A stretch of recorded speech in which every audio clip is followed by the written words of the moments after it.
since I did the video about the S24 being around $356, and actually that phone is a lot cheaper if you get it locked to a carrier. So the phone is really cheap. It's pretty much on par with like you know, the S23, because I think I saw an S24 for about like $295 if you get these locked to T-Mobile, which is an extremely good deal. So it's pretty much on par with the S23 Plus here, you know, of course, which is a year older. So which phone do you get? Let's go ahead and dive into it. The most, you know, obvious difference between these two phones is going to be the size difference, and the S23 is, you know, definitely noticeably bigger. It's going to feel a lot bigger in the hand. And I would say, you know, of course, if you want something that's a little bit more one-handed, you know, of course, go with the S24 here. But if you're somebody who is going to be consuming a lot of content, is the screen difference significant enough? Yes, I do think so. So I'll say for, you know, size difference, yeah, it is big enough to where it is a noticeable difference here. Design-wise, is pretty much the same. Matte finish, and you also do have the same camera design, of course. One thing that you'll notice is that the S24 is actually a little bit more flat on the sides. The S23 is a little bit more curved. But like I said, they both feel pretty good in the hand. They're both IP68 dust and water resistant as well. And that's pretty much it for the hardware here. As far as the screen difference goes, the screens look pretty similar in terms of quality. They both are dynamic AMOLED, they're both HDR10 Plus, and they also are both 120 Hertz. Where you will see a difference is, of course, in size. The S24 here, it is a smaller display at 6.2 inches, and then you have a 6.6 inch display. Color-wise, they are pretty much on par. I think the S23 Plus is just a little bit more, it gives you more of that vivid kind of color. Just a little bit, but they both look pretty good. They're pretty spot on, and they're both actually 1080p displays as well, you know, pretty much similar PPIs as well. Now, where these two phones differ is actually the max brightness. So the S24 gets a lot brighter in direct sunlight at around 2600 nits. The S23 Plus is going to be around 1750 nits, and it is noticeable outdoors in direct sunlight. So yeah, guys, I would say, you know, display difference here really comes down to size and how much you're going to be outdoors. If you're somebody who's more, you know, of an outdoor person, you're going to appreciate how bright the S24 gets. But if not, you know, it depends on the display size you're looking for. But as far as the quality goes, that's pretty much it. You also do have slightly slimmer bezels on the S24 here. I believe it's 90% screen to body ratio on the S24, and then on the S23 Plus it's like 87%, almost, you know, pretty much like 88. So it is a little bit slimmer. It's mostly just at this bottom part. You can't really tell at the top. About these specs a little bit more here. The S24, it does have the Android 15. They both have Android 15.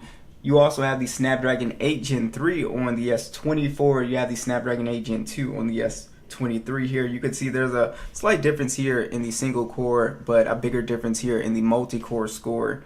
And then if we come over to our 3D Mark here, come over to 3D Mark, Wildlife Extreme is giving us slightly better frame rates here.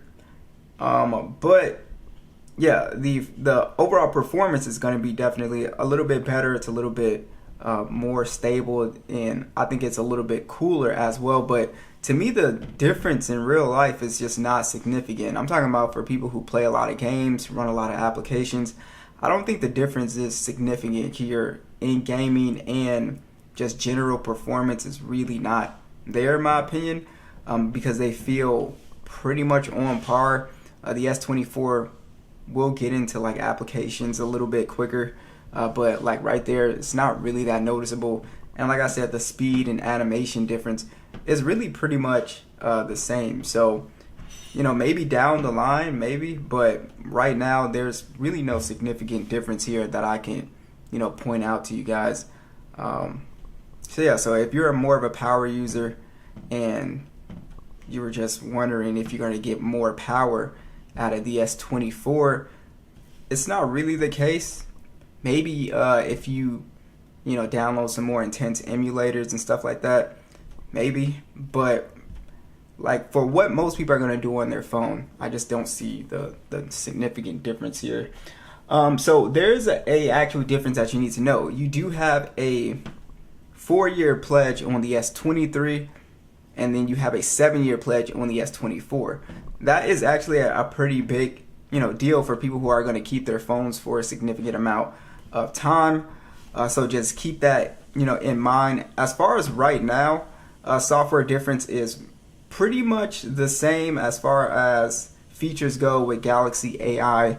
You have a little bit more features on Galaxy AI, like the health assist and also photo ambient wallpaper and also audio eraser. So again, when it comes to performance in gaming here, they both play PUBG at 120 frames, and they both actually do a very good job here. Now both of these are 8 gig versions for the base models, but you do have 256 gigs on the S23 Plus base model versus the 128 on the S24. So again, the performance difference is going to be very minimal. Like I said, maybe you could find some emulators that might run a little bit better on the S24. But as we saw with the 3D Mark scores and Geekbench wasn't too crazy. So yeah, so just keep that in mind. It's not a dramatic upgrade in my opinion. Check out the speaker difference here. We'll start with the S23 Plus.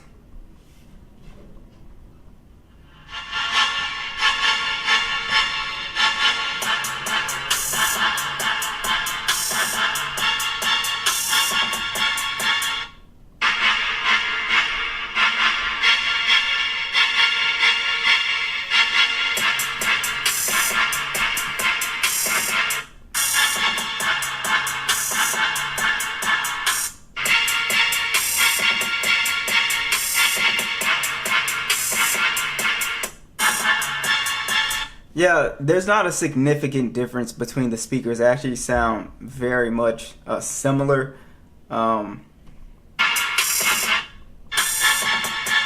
Yeah, if there is a difference, it's really not noticeable because I can't hear a difference. The bass sounds great on both of these.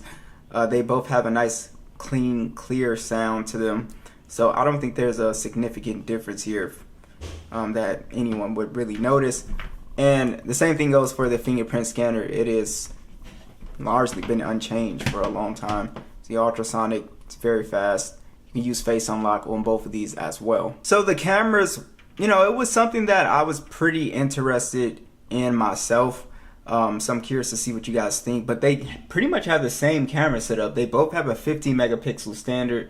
They both have a 10 megapixel telephoto lens, 3x optical. They both can get you up to 30 times zoom. And they both also have a 12 megapixel ultra wide. They can both shoot in 8K 24 and 30. And they both have a 12 megapixel selfie that also shoots in 4K 60. So check out these side-by-side stills and video. Let me know what you guys think.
There's also another question that a lot of people were kind of curious about.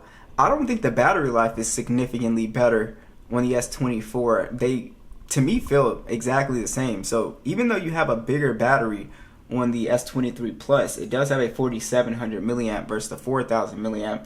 I just don't feel the difference. It could be because the chip efficiency is a lot better. The S24 does standby time really well, but you know, so does the S23 Plus. I don't, like me personally, I'm not feeling any type of difference in terms of screen on time and standby time.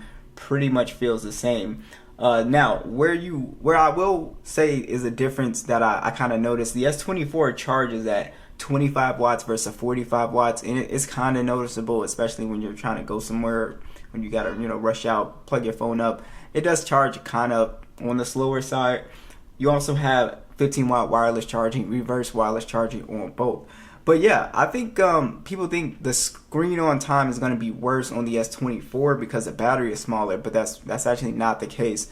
At least for me, it just doesn't feel like it has significantly better battery life. So yeah, so let me know what you guys think. Which phone are you thinking about going with? So I mean, honestly, it really comes down to what you thought about the cameras and the overall screen size. And also software updates kind of play a big, you know, part of this as well. So there's a few kind of, you know, pros and cons here.